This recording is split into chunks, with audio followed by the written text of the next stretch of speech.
Sejak kapan kamu tahu soal Dinda, Mat? Tanya Pak Kusno penasaran ketika Ahmad selesai menceritakan tentang apa yang ia ketahui.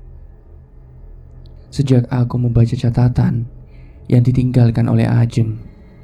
Meski aku merasa dihianati oleh kalian semua, aku memilih untuk diam. Aku tidak ingin lembut yang sudah menjadi peliharaan keluarga ini mengincar Dinda, ucap Ahmad getir.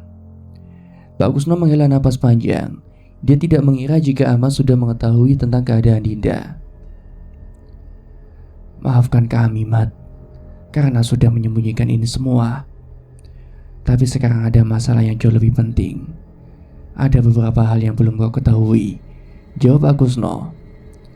Ahmad diam memperhatikan. Pandangannya menatap tajam ke mata Pak Kusno. Dia bertanya-tanya hal lain apa yang dimaksud oleh mertuanya itu, selain tentang makhluk yang menjadi sumber masalah di keluarga ini.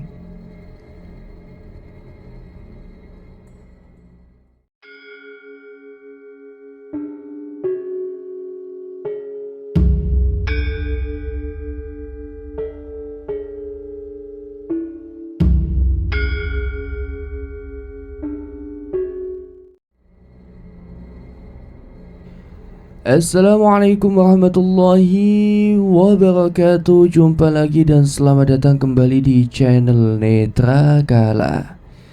Seperti biasanya pada kesempatan kali ini saya akan membagikan sebuah kisah misteri. Kisah kali ini berjudul Lebur Sukmo. Bagi teman-teman semua yang ingin langsung membaca cerita ini, bisa langsung klik link yang sudah saya sisipkan di kolom deskripsi video ini. Namun sebelum saya lanjutkan ke inti ceritanya, bagi teman-teman yang belum subscribe, silakan bisa tekan tombol subscribe terlebih dahulu dan jangan lupa aktifkan lonceng notifikasinya agar tidak ketinggalan update video terbaru dari kami. Untuk itu langsung saja tanpa perlu berlama-lama lagi, kita langsung ke inti ceritanya.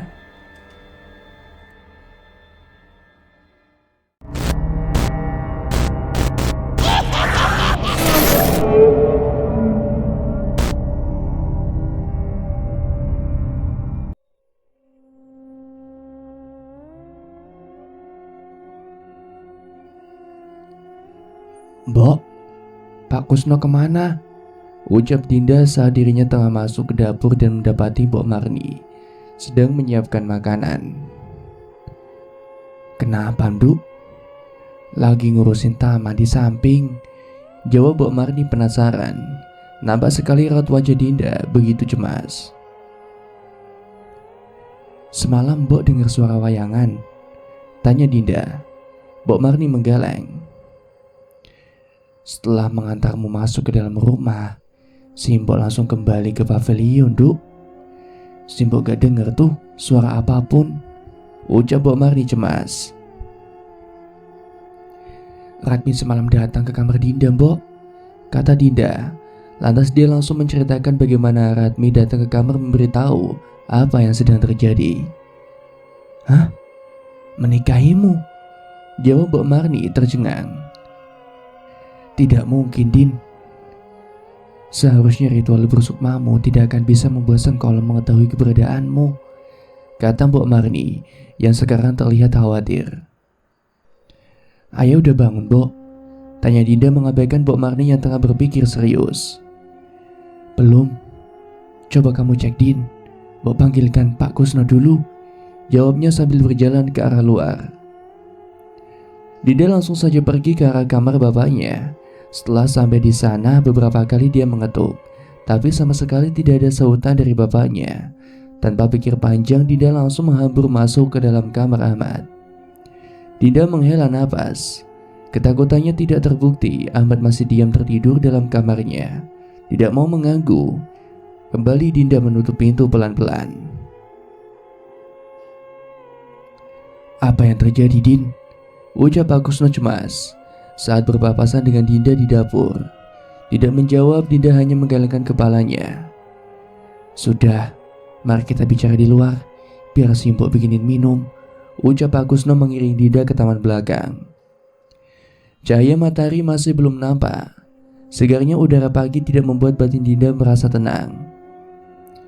Simbok bilang Semalam Ratmi menemuimu, kata Pak Kusno saat mereka sudah duduk di bangku taman belakang. Dinda mengangguk. Semalam setelah Dinda kembali ke kamar, Ratmi memberitahu kalau dia Sengkolo sudah tahu tentang keberadaan Dinda. Dia mengatakan kalau dia tidak hanya menginginkan hidup ayah, tapi juga ingin menikahi Dinda. Jelas Dinda tertunduk lesu. Pak Kusno terkesiap, kaget dengan kalimat yang diucapkan oleh Dinda. Menikahimu? Maksudnya apa, Din? Tanya Pak Kusno. Dinda menggelengkan kepalanya. Dia sama sekali tidak tahu maksud dari Ratmi. Ratmi mengatakan kalau ayah mau sembuh, dia minta untuk dikembalikan ke Lembah Pati. Ayah masih bisa hidup karena ada dia. Kenapa bisa seperti itu, Pak? Ujar Dinda. Pak Kusno terlihat gusar. Seperti yang aku bilang, Ratmi menghalangi Sengkolo agar dia tidak mengambil Sukma milik Ahmad. Tapi kenapa dia meminta untuk dikembalikan ke Lembah Pati? Sukmaji sudah membuat perjanjian dengannya. Tidak mungkin dia semata-mata mengatakan seperti itu, ujar Pak Kusno. Tidak bisakah kita memanggil Ratmi, Pak? Semalam, sebelum Dinda melihat Ratmi, Dinda bermimpi bertemu Eyang Sukmaji. Dinda mengenalinya dari lukisan yang ada di ruang tamu, ujar Dinda.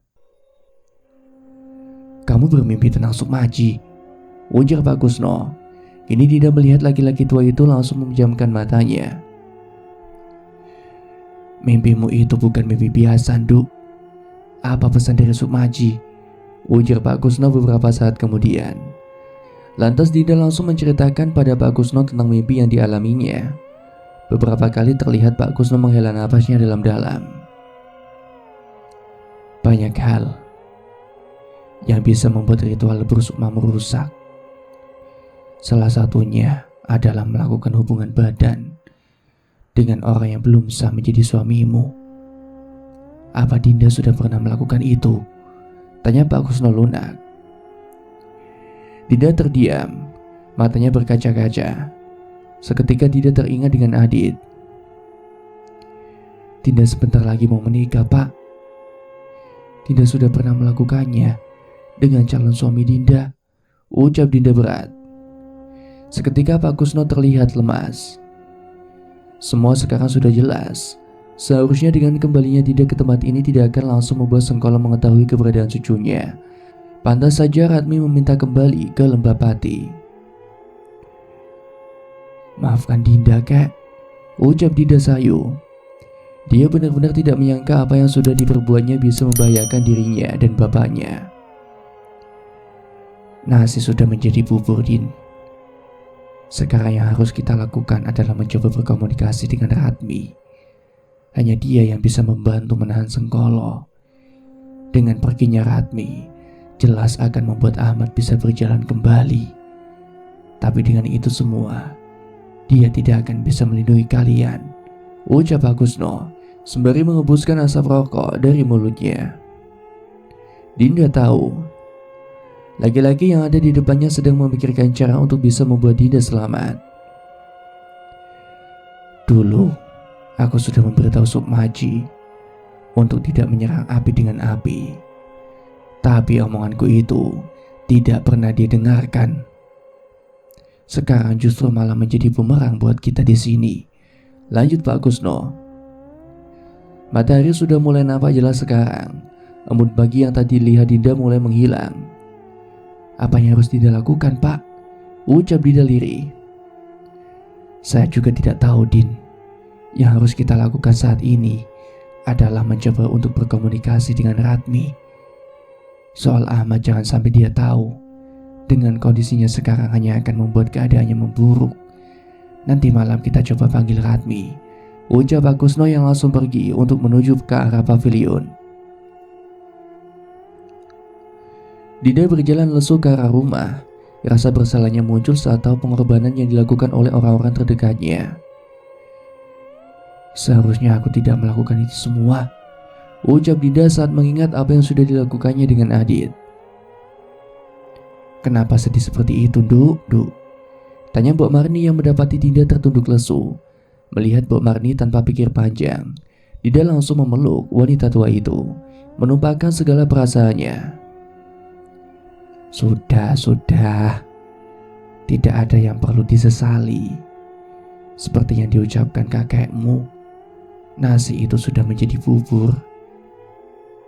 Sekarang ceritakan sama Simbok, seperti apa Adit itu. Simbok penasaran dengan laki-laki pilihanmu, ucapnya sambil mengelus-ngelus kepala Dinda. Dinda tersenyum lantas dia mulai menceritakan kehidupannya saat berada di panti asuhan, hingga dia bisa membuka usahanya sendiri dan bertemu dengan Adit. Mbok, terdengar panggilan dari arah kamar Ahmad. Sepertinya Ahmad sudah bangun, Din. Ki, temui bapakmu, ucap Mbok Marni.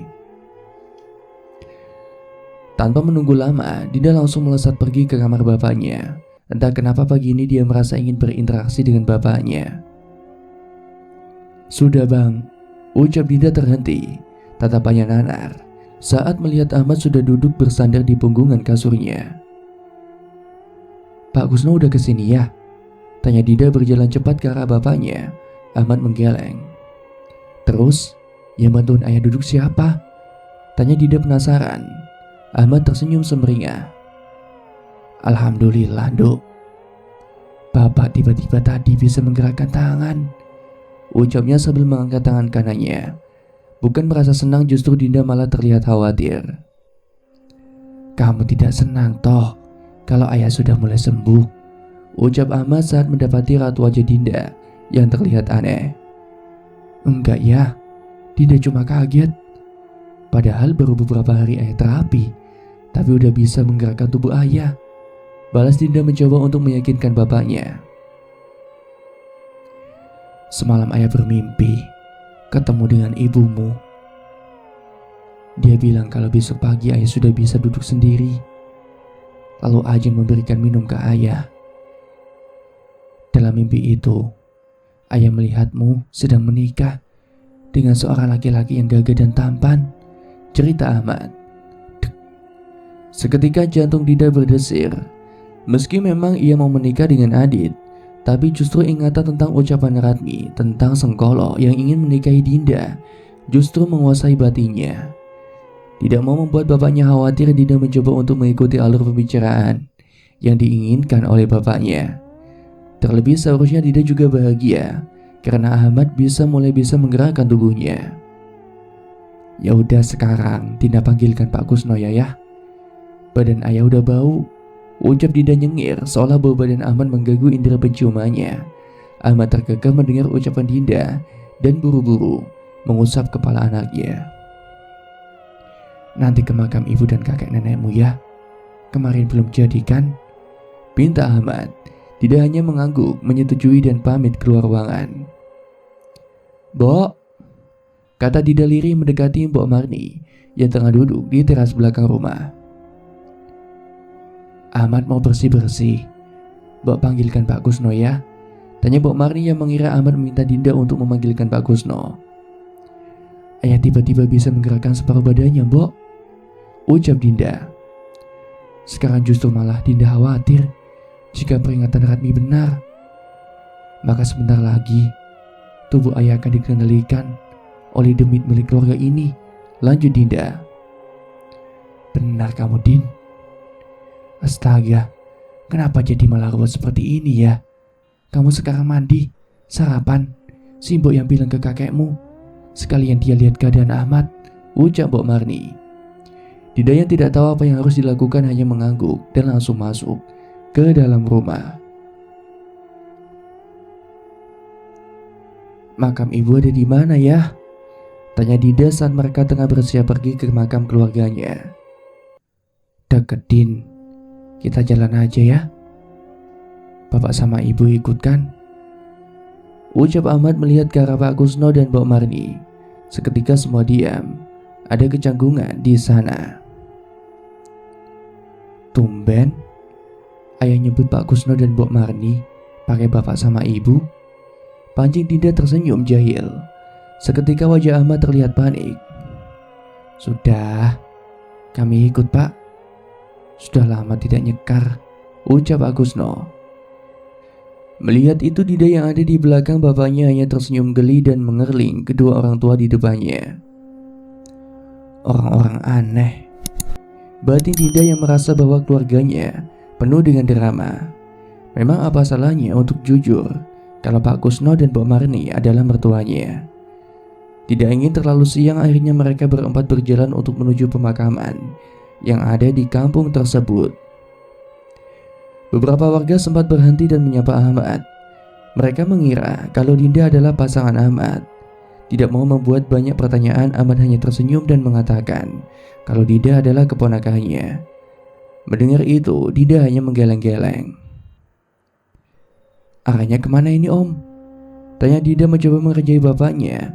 Bukannya tertawa, malah Ahmad terlihat judes dan tidak menjawab pertanyaannya Dinda. Kok gak jawab sih, Om? Kan Dinda tidak tahu arah ke pemakaman, goda Dinda sekali lagi.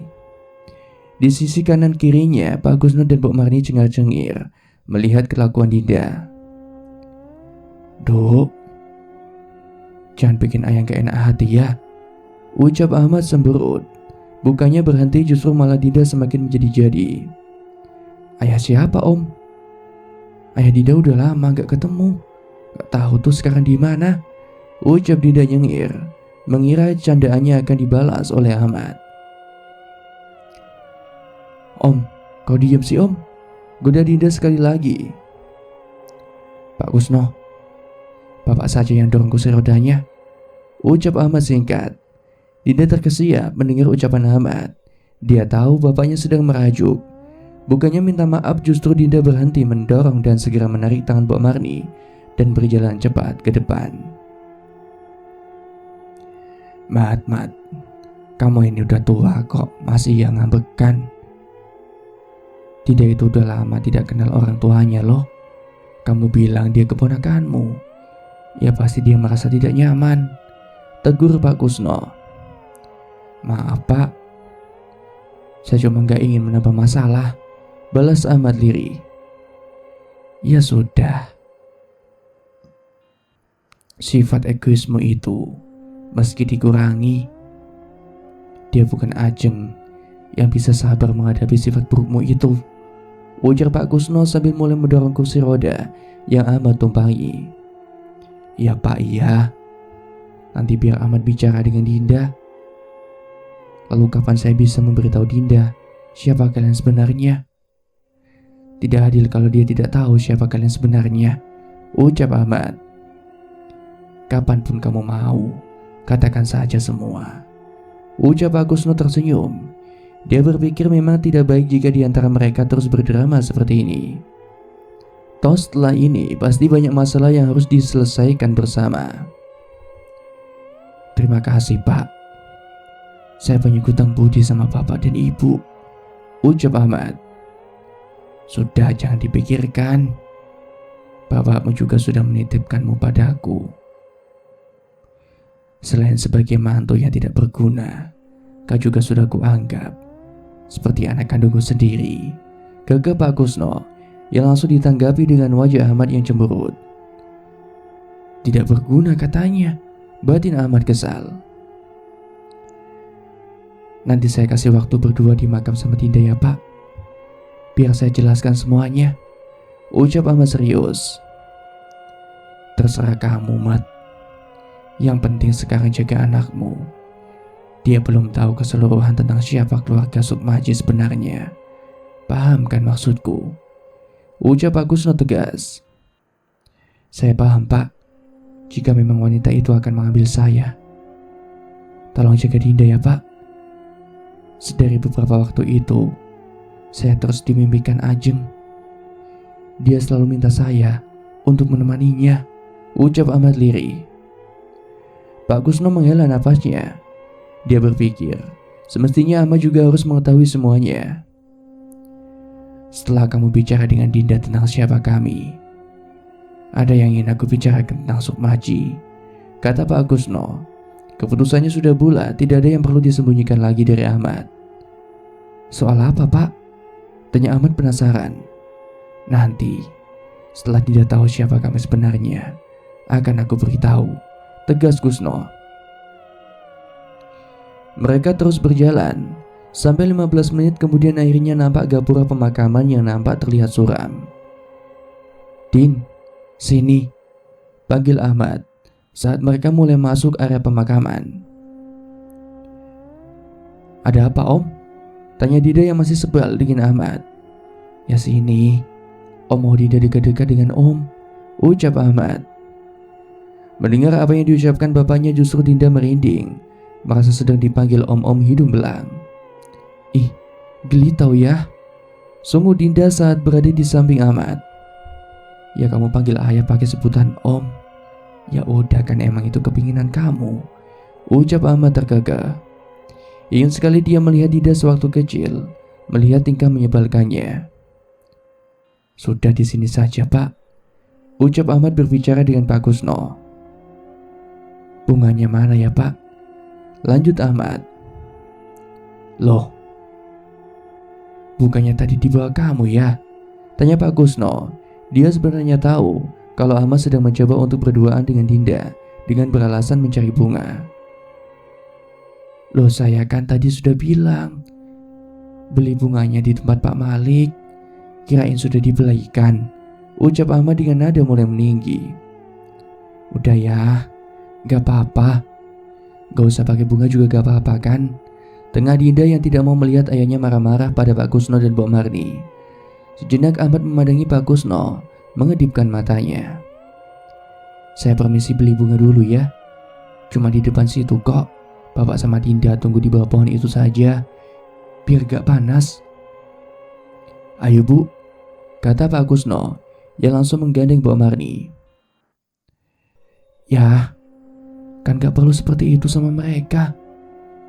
Kasihan Pak Kusno sama Mbok Marni," ucap Dinda melihat punggung kedua orang tua itu menjauh. "Maaf, ayah sengaja meminta mereka pergi. Ada yang ingin ayah sampaikan sama kamu," ucap Ahmad. Dinda terdiam memandangi Ahmad lekat-lekat. "Bicara soal apa ya?" tanya Dinda penasaran. "Kamu ingat waktu ayah bilang kalau semua akan dijelaskan oleh Pak Kusno dan Mbok Marni? Waktu kamu tanya,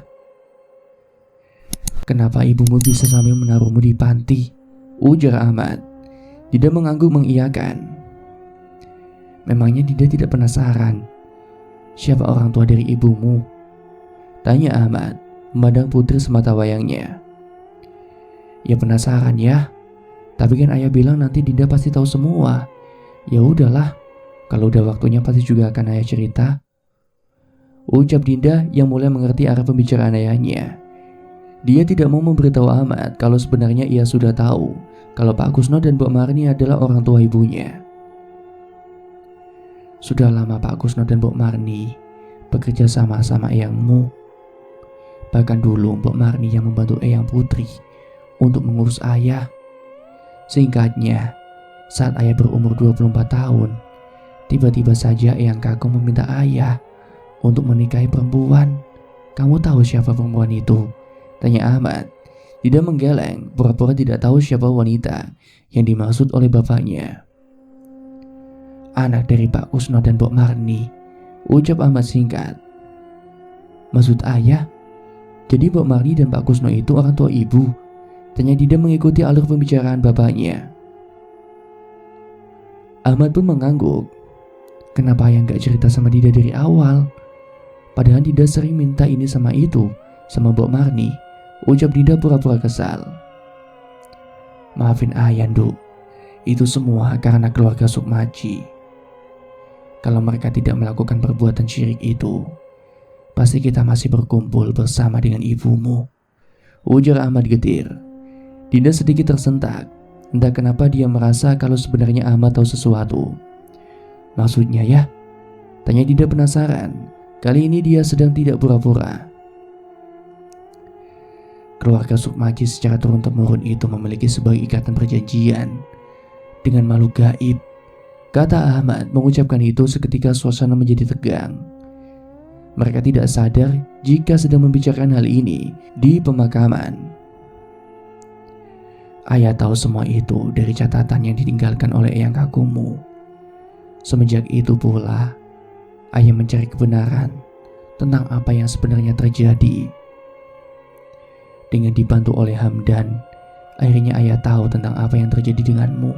Semua catatan yang ditinggalkan oleh bapakku dan ibumu sudah cukup menyadarkan ayah kalau semua seharusnya ditimpakan padaku, ucap Ahmad memandang ke arah makam istrinya. Buku yang kau ambil beberapa malam yang lalu itu milik eyang kakungmu. Ya, ayah tahu. Kamu sudah mengambilnya di berangkas milik ayah, ucap Ahmad saat mendapati raut wajah Dinda berubah. Maaf ya, karena Dinda udah lancang, ucap Dinda tertunduk malu.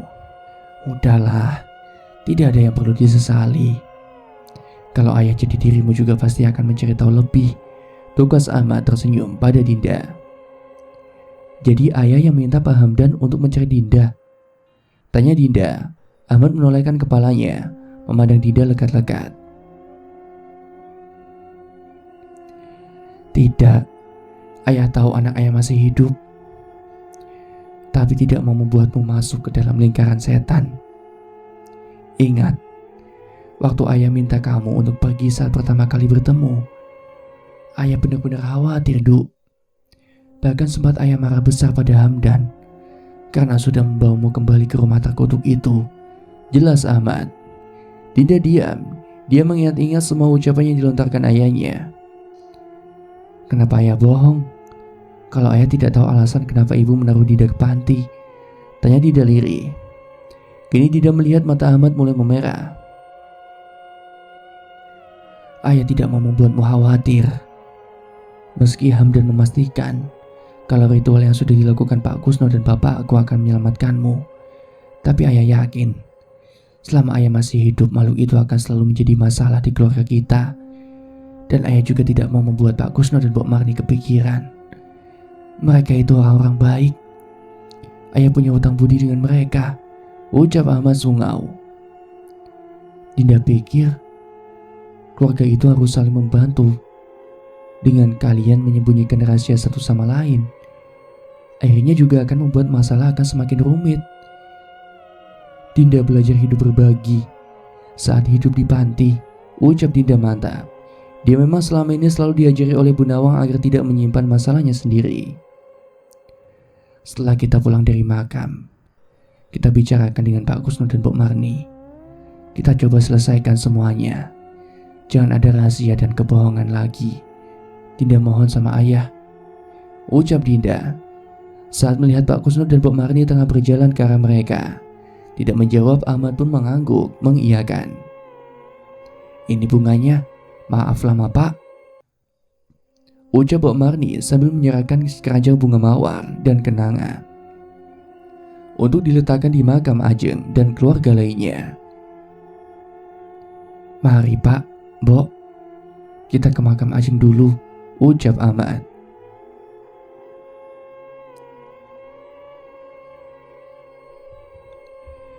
Sejak kapan kamu tahu soal Dinda, Mat? Tanya Pak Kusno penasaran ketika Ahmad selesai menceritakan tentang apa yang ia ketahui. Sejak aku membaca catatan yang ditinggalkan oleh Ajeng. Meski aku merasa dikhianati oleh kalian semua, aku memilih untuk diam. Aku tidak ingin lembut yang sudah menjadi peliharaan keluarga ini mengincar Dinda, ucap Ahmad getir. Pak Kusno menghela napas panjang. Dia tidak mengira jika Ahmad sudah mengetahui tentang keadaan Dinda. Maafkan kami, Mat, karena sudah menyembunyikan ini semua. Tapi sekarang ada masalah yang jauh lebih penting.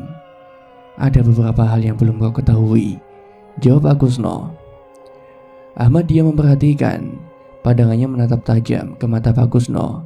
Dia bertanya-tanya hal lain apa yang dimaksud oleh mertuanya itu, selain tentang makhluk yang menjadi sumber masalah di keluarga ini. Apa yang sebenarnya belum aku ketahui, Pak? Tanya Ahmad berhati-hati. Banyak. Bahkan lebih banyak dari yang kau kira, ucap Pak Kusno sambil membakar sebatang rokok di tangannya. selama ini mungkin kau sudah tahu tentang apa yang terjadi dengan Dinda. Tapi ada hal yang tidak sesuai dengan apa yang kau pikirkan. Lanjut Pak Kusno. Maksudnya? Ucap Ahmad kebingungan. Sosok wanita yang kau ceritakan tadi bukanlah makhluk yang mengincar nyawa kalian. Ucap Pak Kusno pelan. Ahmad terdiam, mencoba mencerna kalimat yang diucapkan oleh Pak Kusno. Jika memang demit yang selama ini ia temui bukanlah peliharaan keluarga Sukmaji, lantas siapakah sebenarnya sosok itu? Jelaskan, apa yang sebenarnya terjadi? Desak Ahmad. Pak Kusno mengembuskan napas panjang, disertai asap rokok yang keluar dari lubang hidung dan mulutnya. Seperti yang aku katakan tadi, sosok wanita yang selama ini kamu lihat bukanlah perawangan milik keluarga Sukmaji. Justru dialah yang menjagamu dari sosok Sengkolo. Namun semua berubah saat Dinda kembali ke rumah ini beberapa hari yang lalu. Ucap Pak Kusno. Sengkolo? Siapa Sengkolo? Potong Ahmad. Dialah perawangan dari keluarga Sukmaji. Kehadirannya selalu ditandai dengan suara wayangan dan aroma bunga mawar. Terkadang dia pun meninggalkan kelopak bunga mawar di waktu-waktu tertentu. Jelas Pak Kusno. Awalnya aku mengira kalau Sengkolo tidak akan muncul lagi dengan semua ritual yang sudah kami lakukan. Sama sepertimu, aku juga berpikir jika ritual lebur Sukma mampu menjaga Dinda dari Sengkolo. Walaupun dia kembali ke rumah ini, tapi kini ritual itu sudah tidak berguna. Ucap Pak Kusno. Mereka semua yang ada dalam ruangan memperhatikan Pak Kusno. Tidak ada satupun yang menyela ucapannya. Bahkan saat laki-laki tua itu berhenti sejenak untuk menghisap rokok. Sejak kembalinya Dinda, dia sudah mendapatkan banyak petunjuk tentang kehadiran Sengkolo. Dari mulai kejadian dia mendengar suara wayangan yang berasal dari arah kamarmu, adanya kelopak bunga mawar yang berserakan di bawah ranjangmu, hingga dia bisa melihat sosok Ratmi. Jelas Pak Kusno. Ahmad mengurutkan dahinya. Suara wayangan dari arah kamarku. Kenapa aku tidak pernah mendengarnya? Tanya Ahmad kebingungan. Pak Kusno menggeleng. Tidak. Selama Ratmi ada di dekatmu, kamu tidak akan pernah bisa bersinggungan dengan Sengkolo. Dan salah satu tanda lainnya jika Sengkolo terbebas, yaitu dengan kesembuhanmu. Itulah perjanjian yang dibuat oleh Sukmaji dengan sosok Ratmi. Kalau aku dijaga oleh Ratmi dan kalian sudah melakukan ritual untuk menjauhkan Sengkolo dari Dinda, kenapa ritual itu bisa rusak? Tanya Ahmad penasaran. Sekali lagi, Ahmad memandang ke arah mereka bertiga bergantian. Cukup lama. Mereka terdiam tidak menjawab pertanyaan Ahmad. Pak Kusno, desak Ahmad. Ayah. Ucap Dinda dipotong oleh Mbok Marni memintanya untuk diam. Biarkan kakekmu yang menjelaskan saja. Ucap Mbok Marni. Takut jika Ahmad mengetahui anaknya sudah melakukan hubungan terlarang, dia akan meluapkan emosinya pada Dinda. Dinda sudah akan menikah, Mat. Ucap Pak Kusno pada akhirnya. Ahmad terperanjat. Dia tidak mengetahui perihal rencana pernikahan anaknya. Dia menatap Dinda dalam-dalam, mencoba mengonfirmasi kebenarannya. Apakah benar yang diucapkan kakekmu, Duk? Tanya Ahmad. Dinda mengangguk. Menjawab pertanyaan bapaknya, dia masih tidak berani menatap Ahmad secara langsung. Perasaan takut menyelimuti batinnya. Jadi, karena Dinda akan menikah, lantas ritual yang dulu pernah kalian lakukan akan bisa rusak? Tanya Ahmad. Semua yang ada di ruangan itu menggeleng bersamaan. Ahmad semakin bingung. Rasa jengkel mulai ia rasakan. Ayolah, jelaskan apa saja yang sudah terjadi. Ucap Ahmad keras. Tahan emosimu, Mat. Baiklah, akan aku jelaskan. Ritual lebur Sukma itu rusak karena Dinda pernah melakukan hubungan badan dengan calon suaminya. Ucap Pak Kusno lantang. Mata Ahmad membulat, melotot ke arah Dinda. Dia tidak menyangka jika anaknya sudah melakukan hal seperti itu. Maafkan Dinda ya. Siapa laki-laki itu? Ucap Ahmad datar, namun tatapannya mengarah langsung ke bola mata Dinda. Rasa marah muncul di hati Ahmad. Belum sempat Dinda menjawab pertanyaan Ahmad, Mbok Marni sudah mendahuluinya. Itu tidak penting sekarang. Untuk saat ini yang terpenting bagaimana menjauhkan Sengkolo dari kalian berdua. Seharusnya kau menyalahkan dirimu sendiri, Mat. Bukan mempermasalahkan sesuatu yang sudah terjadi. Dinda selama ini sudah jauh dari keluarganya, dan kau masih mau menyudutkannya. Tukas Mbok Marni tajam. Dinda menengok ke arah Mbok Marni yang mukanya sudah merah padam. Terkesima karena tidak biasanya dia membalas ucapan Ahmad dengan nada tinggi dan keras seperti itu. Benar, ini semua salah aku. Sekarang apa yang harus kita lakukan? Ucap Ahmad melunak. Panggil Ratmi. Cari tahu bagaimana caranya memutuskan ikatan yang sudah turun-temurun di keluarga kalian, kata Pak Kusno. Bagaimana caranya, Pak? Tanya Ahmad.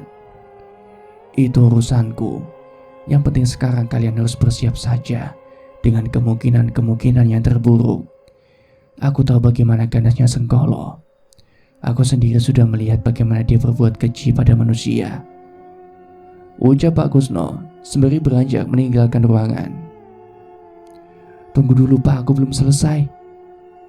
Apa yang diinginkan Sengkolo dari Dinda? Bukankah seharusnya dia mengincarku? Tanya Ahmad.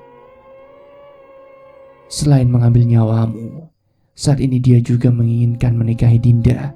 Ucap Pak Kusno. Ahmad menghela napas. Kepalanya terasa begitu berat. Berulang kali dia mengusapkan telapak tangannya ke wajahnya. Mengapa Sengkolo ingin menikahi Dinda? Tanya Ahmad getir.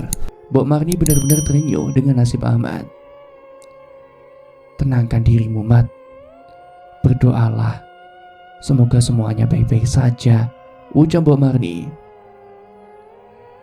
Dosa apa yang telah aku lakukan, Mbok? Sampai anakku ikut menanggung karmanya. Ucap Ahmad prihatin. Begitulah kehidupan. Kamu harus lebih tenang dan kuat menjalaninya. Ini semua demi anakmu. Setidaknya itulah yang akan kulakukan untuk menyelamatkan cucuku. Ingat, aku sudah pernah kehilangan anak. Jangan sampai itu terjadi darimu. Tegas Mbok Marni. Ahmad termenung, matanya terbejam, mencerna setiap kata-kata yang diucapkan oleh Mbok Marni. Meskipun dia merasa dunia ini tidak adil, tapi ada orang yang jauh lebih tersiksa dari dirinya. Kita lakukan apa yang kakekmu sampaikan, ucap Ahmad kepada Dinda. Malam kembali datang. Suara serangga terdengar merdu saling bersahutan. Seolah-olah suara mereka menjadi pengiring di setiap aktivitas yang terjadi di rumah keluarga Sukmaji. Saat ini Dinda sedang berada dalam kamar ayahnya. Sedari sore dia berada di sana.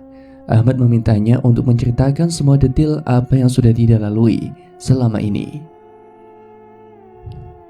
Jadi, Ratmi mengatakan kalau ayah bisa hidup karena dia masih ada di sini.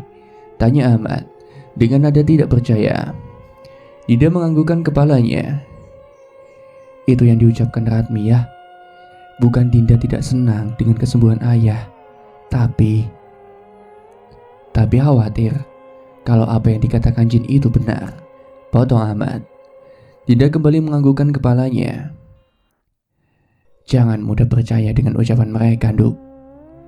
Hidup dan mati adalah ketentuan Tuhan. Kita sebagai manusia hanya bisa berusaha untuk menjalani kehidupan sebaik mungkin. Jelas Ahmad. Jadi, kapan ayah bisa ketemu dengan calon suamimu? Tanya Ahmad untuk mengalihkan pembicaraan. Besok ya, saat semua masalah di keluarga ini udah selesai, jawab Dinda. Ahmad mengangguk mengerti. Andai saja eyangmu tidak melakukan persekutuan itu, mungkin kita masih bisa berkumpul bersama ibumu, gumam Ahmad. Dinda mimpi ketemu eyang ya, sahut Dinda teringat akan mimpi yang dialaminya semalam. Seketika Ahmad menengok ke arah Dinda. Eyang siapa? Eyang Sukmaji ya? Beliau minta untuk mengakhiri semua ini dan berpesan agar Dinda tidak melakukan apa yang sudah dilakukannya, terang Dinda. Sebenarnya ayah juga tidak pernah suka dengan segala macam hal yang berkaitan dengan ritual gaib. Apa yang dilakukan Eyangmu dan Pak Kusno tidak pernah membuahkan hasil yang baik, kata Ahmad sengit. Memang sejak dulu Ahmad tidak begitu percaya dengan hal-hal yang berbau demit. Terlebih dengan segala macam ritual yang sudah dilakukan oleh ayahnya dan Pak Kusno.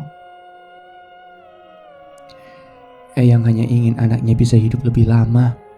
Setidaknya itu yang dulu ia lakukan, jawab Dinda.